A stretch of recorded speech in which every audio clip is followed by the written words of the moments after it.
Hey everybody, welcome to my page. In today's video, I wanted to talk about a maybe more controversial topic just because it's something that's on my heart right now. So I wanted to talk about this because I'm somebody who studied politics and I'm also someone who's very engaged with politics. And I've been seeing a lot of stuff about the LA protests against ICE and against the ICE raids that are happening and people not receiving due process. So I just wanted to speak about this because I see a lot of Black people online giving their opinions on whether people should sit out, whether people should involve themselves. I just wanted to make a short video giving some of my thoughts. So I've been hearing a lot of Black people online who are saying, hey, this is not our fight. We don't need to be involving ourselves in this, putting our bodies on the line, putting ourselves at risk.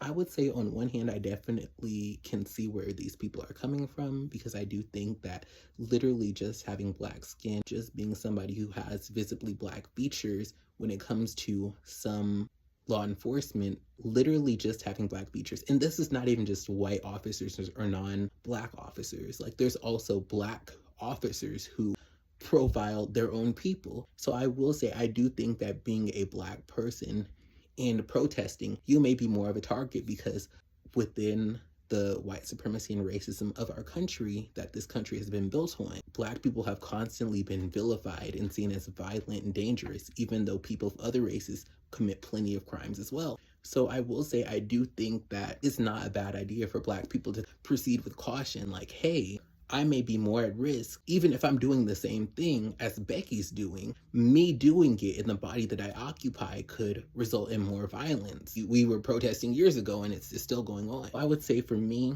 I don't get offended by the idea of some Black people saying, hey, it's not a great time in this country to be a minority. Hey, I'm not trying to put myself or my loved ones at risk. I don't judge people for maybe trying to help from home, help from where they feel it's safe. But I guess one of the things I want to say in terms of Black people saying they want to sit out, one of the issues I really don't like is what I call like this tit for tat activism, where it's like there are some Black people who are choosing to act like every single Latino person voted for Donald Trump and every single Latino person harbors anti-Black views. And that's one of my issues, I will say, is while there are some Latino people who did vote for Donald Trump, and there are some Latino people who have expressed anti-Blackness, I mean, I see that video of those people who are saying the N-word who are not Black, and it makes me very uncomfortable. You don't have to look hard for anti-Blackness from Hispanic people. But one of the issues I have with the conversation is there are good-hearted, kind-hearted Latino people who showed up for BLM and who've shown up for Black people. So we're not going to sit here and act like zero Latinos showed up BLM or have shown up in other instances. So I don't like this idea, like, because it seems like some of y'all, and there was a person on TikTok where he was calling out like what he calls internet Black people, who are people who may not necessarily really want to get their hands dirty but have tons to say online. And one of the things I want to say is I do feel like some people, you're creating the straw man because you already didn't want to get off your bukum to do something. That's something my aunts and uncles they would used to say, but it's like y'all don't want to get off of your tail and do something, so you're going to create this boogeyman. But like I said, there is very visible, not hard to find anti-Blackness in Hispanic communities. But I guess for me, here's my thing. Like I said, I'm not here for the tit for tat activism of, oh, one person or, oh, some people did a bad thing. I'm someone who's very much on, we do the right thing. What is it that we learn in school? Characters doing the right thing even when no one's watching. And I feel like character's also about doing the right thing whether or not you get a reward. I feel like there's some people who like want to keep this tab of like, oh, but these people didn't do this for me, but like, is it the right thing to do? One of the other things I wanted to bring up in terms of the like Black people sitting out conversation, the first thing I wanted to talk about is how there's so many Trojan horses when it comes to the Trump administration. And when I say that, what I mean is when it comes to these protests, they are trying to manufacture consent for more surveillance, more getting into our data, taking away any privacy from us. But they're using this Trojan horse of, oh, these people are trying to threaten the government, they're a danger to our safety, so this is why we need to strip away more privacy away from you. So one of the things I want you to understand is like, all of this stuff is connected.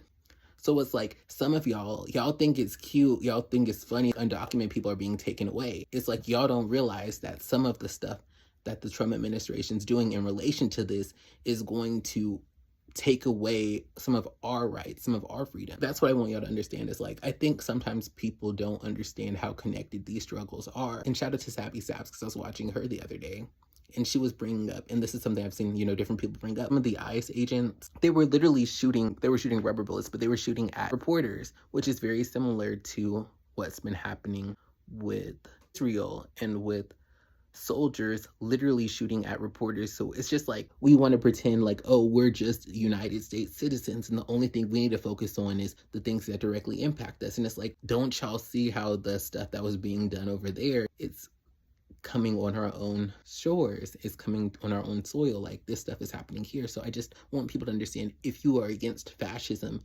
you may need to engage in stuff beyond your own direct marginalization or your own struggles. Like, if you're a Black person who is against fascism, that may mean you may have to do community work. And I do think that's one of the struggles, I think, when it comes to Black people in the conversation of activism is, I think a lot of Black people legitimately feel, hey, our struggles, our plight has never really fully been addressed. And I think if you look at the progress we've had through a critical lens, you can see how a lot of those systems of oppression have just transformed over time, where we're still oppressed.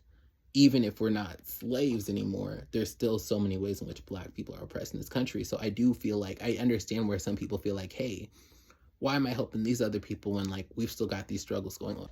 But I do feel like we have to kind of work towards our struggles while also working towards the struggles of others to collectively challenge the system that's keeping us all down. So that's what I have to say. Thanks so much for watching. Bye-bye.